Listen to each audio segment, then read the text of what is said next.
Imagine for a second that you are trapped inside a horror movie. Oh, man. Right. But not as a spectator.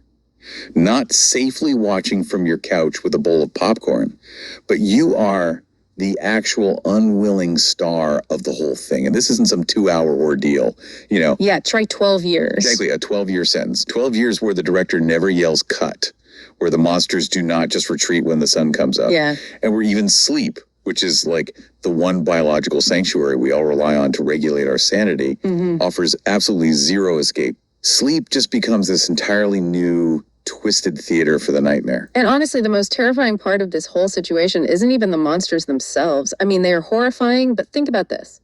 When you finally manage to escape the house, you run to a doctor, right? You are just desperate for a lifeline. Because that's what we are taught to do. Exactly. So they run the brain scans, they do all the psychiatric evaluations, and they look you dead in the eye and say, hey, absolutely nothing is wrong with you. You are perfectly healthy. Which is just, I mean, that's chilling. But that is the actual reality Christina lived for over a decade. It really is. And in this deep dive, we are looking at her memoir, which documents this harrowing 12-year battle against these severe unseen forces. It forces us to reconcile two completely different languages that are trying to describe the exact same human terror. Right, because on one side, we have the modern clinical establishment. You know, the DSM-5, neurobiology, complex trauma, dissociative disorders, basically the language of science. Yeah, the framework we all sort of default to today. Exactly. But then on the other side, we have this ancient, deeply structured theology, deliverance ministries, spiritual warfare, demonic jurisdiction. And the tension between those two worlds is what makes this material so incredibly compelling. Because we casually throw around terms today, right? Like, if someone stops texting you back, you say they ghosted you. Oh, yeah. Or we joke about fighting our inner demons when we eat way too much junk food late at night. Right. But Christina actually makes this dark joke in the book about how there is a massive difference between being ghosted by a bad date and being literally haunted by a malevolent entity. For her, the metaphor literally became flesh and bone. She was not dealing with a toxic ex. She was dealing with a malicious external intelligence that was systematically dismantling her autonomy. And the vocabulary we use to describe our pain completely dictates the weapons we use to fight it, doesn't it? 100%. And whether you look at her story through the clinical lens of a dissociative trauma response, or you take the theological lens of a literal demonic invasion, we are fundamentally talking about this universal quest for autonomy. Reclaiming the fractured self. Exactly. Like, what actually happens to the human mind when the self gets hijacked? How do you get back into the cockpit of your own consciousness when some invading force has taken over the controls? So to understand a 12-year siege of this magnitude, we really have to look at the architecture of the mind's defenses first. Because how do the walls get breached in the first place? And this is wild, but the clinical and the spiritual frameworks actually agree on one massive point here. They do. They both agree that these invasions do not just happen in a vacuum. Right. It wasn't just some sudden ambush out of nowhere on a sunny Tuesday. It started with something that sounds almost mundane, which honestly makes it way creepier. Yeah, the descent into darkness. Yeah. It was just a routine evening. She's feeling a bit melancholy. She is sitting in a dimly lit room, just listening to the hum of the city outside. And then this searing chill hits the room. She says the shadows actually started to arrive. Just reading that part gives me goosebumps. I know, right? Her pulse skyrockets. And then she hears a whisper. An actual auditory, silken, really insidious whisper right in her ear that just says, "You are so open." Wow, you are so open. And see, in the theological framework, that single phrase is the absolute crux of how the spiritual realm operates. Because they need permission, right? Basically, yeah. Deliverance theology operates on this strict, almost bureaucratic legal code. Demons are not allowed to just attack some random person walking down the street. They require jurisdiction. They need what the sources call a legal spiritual right. An open door. Exactly, an open door. It reminds me of the vampire rule. Like, a vampire can stand on your front porch for a century, but unless you physically turn the knob and invite them inside, they cannot cross the threshold. Right. There has to be a mechanism of entry. That is a perfect analogy. And the primary mechanism of entry in Christina's life, the thing that blew the door wide open, was staggering, catastrophic trauma. We are not talking about, just a slightly dysfunctional household here. No, this was severe. Severe physical and psychological endangerment, generational curses, severe childhood abuse. We are talking about a mother who forced her to sleep in a sealed car until she literally nearly suffocated. It's just unthinkable. It is. And then a primary caregiver introducing her to hard drugs at the age of 14. This is the complete obliteration of the foundational safety that any child requires to just form a cohesive self. And then you add the occult involvement on top of that, buying a Ouija board at age 13 to try and speak to spirits, and then much later, during a midlife crisis, experimenting with rituals to open her third eye. Right, trying to gain clairsenses. And this trauma, this is where the two paradigms collide in such a fascinating way, because both the medical community and the deliverance ministries sit down at the exact same table and point to the exact same catalyst. The trauma dissociation link. Yes, the DSM-5 looks at that near suffocation, the drug exposure, the absolute betrayal by her caregivers, and it says the human brain has a built-in survival mechanism. When the pain is just too horrific for the conscious mind to process, the mind shatters, it fragments. It essentially creates a firewall, right? Yeah, exactly. The prefrontal cortex, the logical part of your brain, gets completely overwhelmed by the amygdala's panic signals. So, to keep the organism alive, the mind walls off the trauma. It often assigns it to a newly created compartmentalized identity. Which is the neurological basis for dissociative identity disorder, or DD. Right. The mind creates alters to hold all that unbearable pain. And what's really interesting is that in certain cultural contexts, the DSM-5 explicitly notes that these alters can manifest as supernatural beings taking control. Wait, really? The DSM actually mentions supernatural beings. Yeah, it does. In fact, some clinical studies suggest that up to a third of alters in DDI cases identify themselves as demons. That is wild. So the medical model is basically saying the monster is just a fractured piece of your own mind. Okay. It is a desperately confused defense mechanism that's actually trying to protect you. Right. That's the clinical view. But the theological model looks at that exact same psychological fracture and sees an external breach. The trauma created a literal crack in the soul's armor. It didn't just create a coping mechanism, it created a literal spiritual open door. So the crack is the legal jurisdiction that an actual external entity uses to enter and set up camp. Exactly. It is like the difference between an autoimmune disease and an infection. Are your own cells attacking you out of confusion, or did a foreign pathogen breach your immune system from the outside? I see. In deliverance ministry, the trauma itself is not the demon, but the trauma destroys the structural integrity of the soul, which allows the demonic pathogen to enter. But wait, let me push back on the timeline here for a second. If she's playing with the Ouija board at 13, and she's enduring all this horrific abuse as a teenager, the full-blown possession, like the visible burns, the total loss of bodily agency, that stuff escalated decades later. It did, yeah. So if the door was opened in childhood, what exactly is the entity doing for 20 years? Is it like a latent computer virus? Does the spiritual door just stay open, sort of humming in the background? I can answer that. He is a familiar spirit. Everybody has a familiar spirit, meaning that he is with you from the time you were born to the time you died. He is the one that tempts you to do drugs or to get into sin, and he's also a spirit guide. Until some specific midlife crisis comes along to trigger it. A latent virus is a really powerful way to understand it, and it actually holds up perfectly in both frameworks. So? Well, in trauma psychology, an individual can function with complex PTSD for decades. They hold down jobs, they have relationships, they build a whole life. The trauma is compartmentalized. But then a major life stressor hits. Like a divorce or death. Exactly. Or a midlife crisis. And the psychological firewall collapses. The compartmentalized trauma floods the conscious mind all at once. So the virus is activated by the stress on the system. Okay, so the midlife crisis she mentions, where she started trying to open her third eye, that was the system stress that caused the firewall to finally fail. Right. And in the spiritual warfare paradigm, an open door does not mean instantaneous cinematic possession like you see in the movies. A demon gaining a legal foothold might actually choose to lie dormant. Really? Just waiting? Yeah. It exerts really subtle influence, what theology calls ordinary temptation or low-level oppression. It acts like a parasite, just slowly draining the host's energy, patiently waiting for their defenses to drop entirely before launching a full-scale, undeniable assault. It waits for the absolute optimum moment of vulnerability. Which completely changes how you look at mental exhaustion. And that moves us into the actual mechanics of the assault.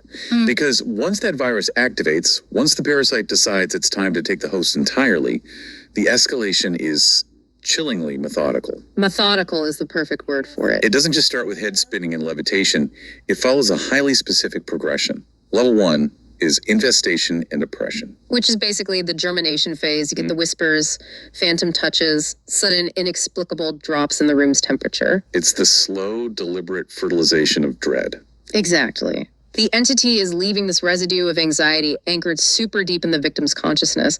It is testing the perimeter, basically seeing how much fear it can generate before moving to the next stage. It is straight up psychological warfare before the physical invasion even begins. It wants you exhausted, it wants you terrified, and most importantly, doubting your own sanity. And once you doubt your sanity, then comes level 2, obsession and possession. The plunge into the abyss. Yeah. Night terror is so vivid that the boundary between the dream state and reality completely disintegrates.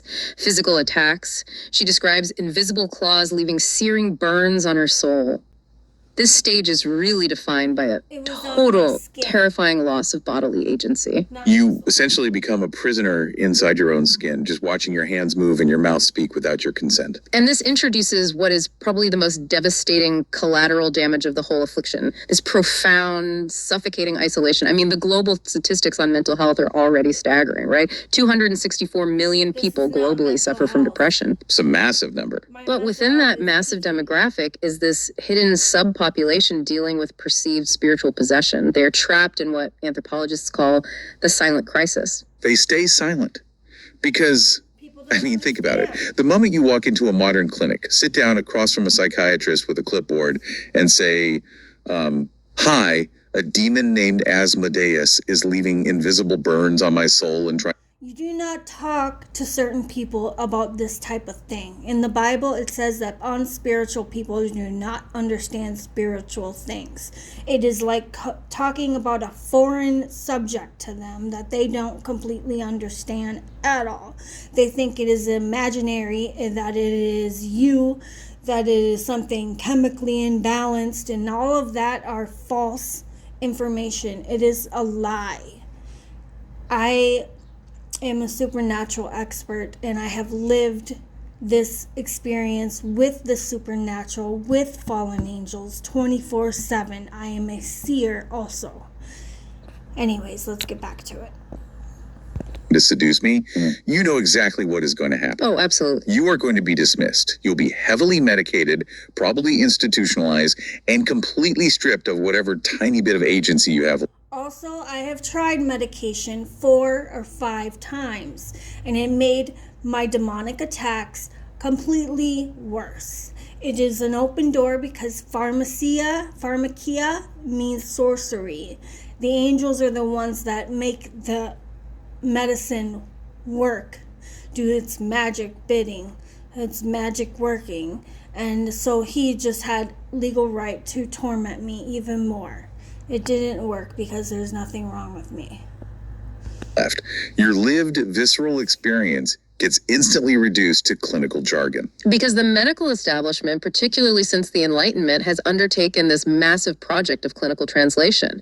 They took the historical signs of demonic possession, the exact criteria codified in ancient rituals like the Roman Catholic rite of exorcism, and they mapped them one-to-one. The Roman rite of exorcism is also false. They are not spirit-filled. They do not have the Holy Spirit, and they do not do it right. You're supposed to cast out demons through deliverance, using the name of Jesus, or Yeshua, or Yahuwah. Yahuwah is the original name. And they go through lots of repeated nonsense prayers, and then they have a strict guideline to who they can do this casting out exorcism on, because they have a guideline because it is dangerous. If you try to cast out a demon or try to fight with a demon, they will kick your butt. You need the power of the Holy Spirit and the name of Yahuwah, Jesus. Catholicism is wrong. There are deaths that happen. That is, if you look up online, you will see deaths of Anna something and other people that had deaths because they did exorcism when they actually were demonized or possessed, and the demon killed them. We get tortured, we get raped, we get burned, we experience real horror just like hell. That is what hell is like.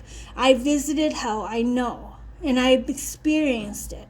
Anyways, back to this. On to modern psychiatric diagnoses. They built a Rosetta Stone, basically. Yes, a Rosetta Stone to translate spiritual terror into biological pathology. I really want to dig deep into this translation because it is fascinating how perfectly these symptoms map to each other. Take superhuman strength, for example. In exorcism lore, you have like a 90-pound person throwing 3 grown men across a room. Right, classic movie scene. Exactly. And the spiritual explanation is that an ancient entity is exerting supernatural force through a human vessel. But the clinical explanation is completely biological. Right. The clinical diagnosis for superhuman strength is a massive, unregulated adrenaline surge. It's often associated with acute psychosis or catatonic schizophrenia. So it's just adrenaline. Well, it's extreme. When the brain enters a state of absolute unmitigated terror, it bypasses all the normal neurological governors that prevent us from tearing our own muscles.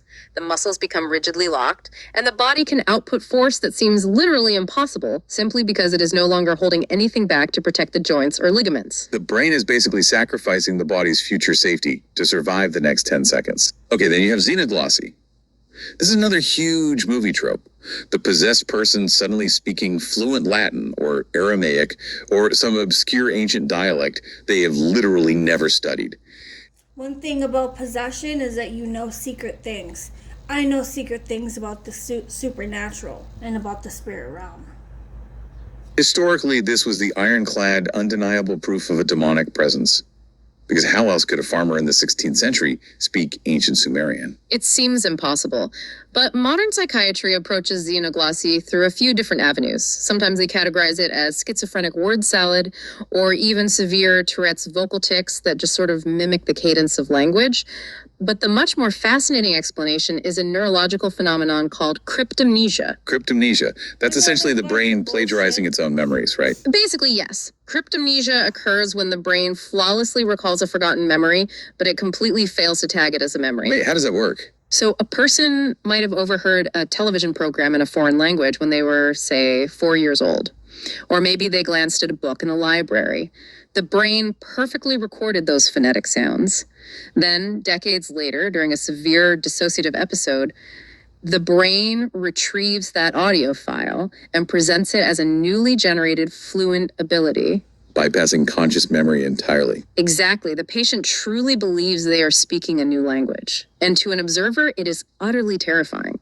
But medically speaking, it is just a hidden file being played back without any context. That is just incredible. The human brain is so powerful it can basically run a deep fake on its own consciousness. It really can. So what about the display of hidden knowledge? In the lore, the demon looks at the priest and reveals the priest's darkest secret, some sin nobody else could possibly know, just to terrify everyone in the room. How does the medical model explain that? Clinical psychology explains this through the lens of trauma-induced hypervigilance. Individuals who survive extreme prolonged abuse become exceptionally adept at cold reading. Because they had to be. Right. Their literal survival depended on reading microexpressions, shifts in body language, pupil dilation, vocal tension, just to predict the... That's enough. I'm done with that because they're all about the scientific blah blah bullshit. That's not even true. I'm going to share my testimony from my point of view pretty soon.